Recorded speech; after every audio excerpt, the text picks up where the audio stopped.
Assalamualaikum warahmatullahi wabarakatuh. Bismillah, alhamdulillah, assalatu wassalamu rasulillah, la haula wala quwata illa billah. Jika di video sebelumnya saya sudah membahas tentang bab 1 dalam buku pedoman praktek profesi lapangan, bab 2 di bagian tentang kewajiban, sikap begitu ya. Maka kali ini saya akan membahas tentang bidang-bidang yang harus diperhatikan, dipelajari, diamati, diteladani, dan dianalisis oleh mahasiswa praktikan. Karena ini adalah yang merupakan inti dari kegiatan praktik profesi lapangan, juga nanti harus diperhatikan dalam pembuatan laporannya. Karena ini bisa menjadi konten atau isi dalam pembuatan laporan nanti. Yang pertama adalah organisasi madrasah atau sekolah, meliputi memahami secara singkat sejarah berdirinya madrasah atau sekolah. Jadi bisa jadi gara-gara ini maka ada madrasah atau sekolah yang ternyata database sejarah pendiriannya ada kekurangan gitu ya. Jadi teman-teman tidak sekedar copy paste begitu ya. Copy paste sejarah berdirinya madrasah atau sekolah dari mungkin ada buku atau ada file tentang sejarah pendirian madrasah atau sekolah tersebut, tidak sekedar copy paste, tapi teman-teman juga harus proaktif mengklarifikasi, mengkonfirmasi ya. Mengklarifikasi misalnya ternyata ada tulisan yang salah nih, atau kok ini kok berdirinya tahun segini, di referensi yang lain kok di referensi yang lain kok menyebutkan tahun yang berbeda. Maka teman-teman bisa berperan di sini ya dalam memberikan klarifikasi tersebut, konfirmasi begitu. Teman-teman juga bisa mungkin membuat sejarah berdirinya sekolah madrasah atau sekolah ini menjadi lebih komprehensif begitu ya, lebih utuh. B. Untuk organisasi madrasah sekolah ini mempelajari struktur organisasi madrasah atau sekolah dan kantor madrasah atau sekolah dengan uraian tugas masing-masing komponen. Jadi biasanya nih mahasiswa hanya copy paste strukturnya saja. Jadi jabatannya apa, namanya siapa gitu. Tanpa teman-teman tahu orangnya, fotonya, wajahnya yang seperti apa, tidak ada fotonya. Atau teman-teman tidak tahu deskripsi ini kepala sekolah di madrasah ini tugasnya apa saja, wakil kepala sekolah kewenangannya apa gitu. Kadang-kadang itu teman-teman dapatkan dari copy paste di internet bahkan mungkin. Padahal bisa jadi di madrasah itu berbeda gitu ya. Jadi harus disesuaikan dengan madrasah tersebut, atau sekolah tersebut. Kemudian C, mempelajari berbagai kebijakan madrasah atau sekolah dalam bidang keorganisasian. Nah, ini teman-teman juga bisa berperan di situ ya. Apa sih kebijakan kebijakan madrasah atau sekolah di bidang keorganisasian yang mungkin belum ada dokumentasinya, teman-teman bisa mendokumentasikan. Artinya kebijakan itu kebijakan tentang apa, dirumuskan kapan, begitu dilaksanakan kapan, evaluasinya apa, itu teman-teman juga bisa berperan di sini. Lalu yang kedua kurikulum. Kurikulum yang teman-teman harus perhatikan, pelajari, diamati, dan lebih bagus lagi ya karena memang level S1 itu dianalisis. Mempelajari struktur kurikulum madrasah sekolah. Tentu saja jauh sebelum teman-teman menganalisis, teman-teman harus mempelajari struktur kurikulum madrasah sekolah. Bisa jadi kurikulum yang digunakan bukan kurikulum yang pernah teman-teman dapatkan di secara teoritis di bangku perkuliahan, di kelas, gitu ya. Kemudian mempelajari program tahunan atau prota dan program semester atau promes, pembagian tugas guru dan penyusunan jadwal pelajaran. Apakah bisa jadi prota ini dari awal mulai pendirian sampai sekarang ajak sama, tidak ada perubahan, tidak ada pengembangan, atau justru malah sebaliknya, belum ada 1 tahun sudah ganti. Padahal namanya program tahunan, atau bahkan mungkin tidak dilakukan, tidak dilaksanakan, dan lain sebagainya. Gitu ya. Jadi teman-teman bisa mengambil peran di situ, menganalisis di situ, kemudian nanti mungkin memberikan masukan atau justru menjadikan itu sebagai bahan kajian atau penelitian. C. Mempelajari pelaksanaan sistem pembelajaran yang berlaku di madrasah atau sekolah, meliputi sistem mengajar, sistem belajar, sistem evaluasi atau penilaian, sistem penulisan rapot atau hasil belajar, dan sistem kenaikan atau kelulusan. Mempelajari pelaksanaan sistem pembelajaran ya. Karena sistem pembelajaran yang teman-teman dapatkan secara teoritis, tentu saja pada pelaksanaannya atau pada prakteknya bisa jadi ada pengembangan-pengembangan tertentu. Maka teman-teman ini coba sinkronkan nih, teorinya seperti ini nih sistem pembelajaran itu. Ini prakteknya seperti ini. Match enggak? Atau jangan-jangan ini ada pengembangan baru atau penemuan baru dari sistem pembelajaran yang bisa teman-teman gunakan untuk mengkritik teori yang sudah ada. Itu adalah analisis.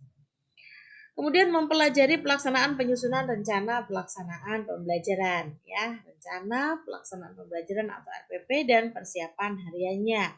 Mempelajari terutama tentang RPP yang berlaku di madrasah atau sekolah, karena seringkali nih yang perlu digarisbawahi, seringkali ada berbagai perbedaan bentuk dan gaya penyusunan RPP antar lembaga pendidikan yang berbeda, agar praktikan mempunyai pengetahuan yang mendalam.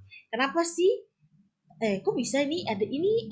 Jangankan RPP lembaga pendidikan yang berbeda. Dalam satu lembaga pendidikan itu bisa jadi mungkin ya ada RPP juga yang berbeda. Ini kok RPP-nya beda dengan yang ini ya? Kenapa ya? Nah, itu teman-teman telusuri penyebabnya. Bukan berarti kemudian benar atau salah ya. Jadi bukan kapasitas teman-teman untuk membenarkan atau untuk menyalahkan juga ya. Tetapi teman-teman harus bisa mengetahui kronologisnya. Oh, sehingga teman-teman muncul, oh ternyata begini. Kenapa kok RPP-nya bisa beda? Kemudian yang E, mempelajari secara lebih mendalam pelaksanaan penilaian yang meliputi jenis, bentuk, dan kriteria. Nah, ini evaluasi itu kan juga kita jarang mengetahui prosesnya ya. Jenis, bentuk, dan kriteria penilaian itu teman-teman juga harus pelajari dan pahami. Sehingga teman-teman nanti ketika menjadi guru, teman-teman menilai murid itu tidak karena perasaan ya, tetapi ada ilmunya yang teman-teman dapatkan secara teoritis di bangku perkuliahan dan secara praktek ya nyatanya gitu di PPL kali ini. Kemudian mempelajari lebih mendalam tentang laporan kemajuan belajar siswa baik kenaikan kelas maupun kelulusan. Ya, jadi kadang-kadang laporan kemajuan belajar siswa ini yang penting hasil akhirnya. Padahal Anda sebagai calon guru ini harus tahu prosesnya juga ya. G. Mempelajari berbagai kebijakan madrasah sekolah di bidang pengajaran, terutama dalam pemberlakuan kebijakan terbaru atau inovatif yang menjadi kelebihan suatu madrasah atau sekolah. 3. Kesiswaan. Nah, ini meskipun teman-teman praktek profesi lapangan, mengajar ya, tetapi teman-teman juga harus memperhatikan bagian kesiswaan, meliputi memahami struktur organisasi OSIS dan organisasi kesiswaan lainnya, memahami tata tertib siswa yang terpasang di setiap kelas, memahami denah duduk siswa yang ada di setiap kelas, memahami peta kerawanan siswa di ruang bangku madrasah sekolah. Apa itu peta kerawanan siswa? Sudahkah madrasah tersebut punya peta kerawanan siswa atau jangan-jangan belum? Maka teman-teman bisa berperan menyusunnya atau membuatnya ya, sehingga nanti bisa menjadi warisan ya dari teman-teman atau kenang-kenangan dari PPL kali ini untuk madrasah atau sekolah tersebut. Memahami jadwal kegiatan ekstrakurikuler, melaksanakan atau memantau kehadiran siswa di papan absensi atau di buku absensi pada jam pertama dan jam terakhir. Menegur siswa yang tidak mentaati tata tertib dan membantu kegiatan di luar pelajaran jika diperlukan. Artinya membantu kegiatan di luar jam pelajaran itu tentu saja yang masih berhubungan dengan praktek profesi lapangan ya. Jangan kemudian membantu kegiatan di luar lapangan itu misalnya murid-murid murid-muridnya di luar jam pelajaran ternyata mau keroyokan gitu sama murid sekolahan lain. Nah, itu jangan, tentu saja tidak boleh dibantu ya. Atau murid-muridnya sedang berjualan gitu. Ya, teman-teman kalau mau membantu itu karena pribadi teman-teman sendiri, itu tidak ada hubungannya dengan penilaian dalam PPL.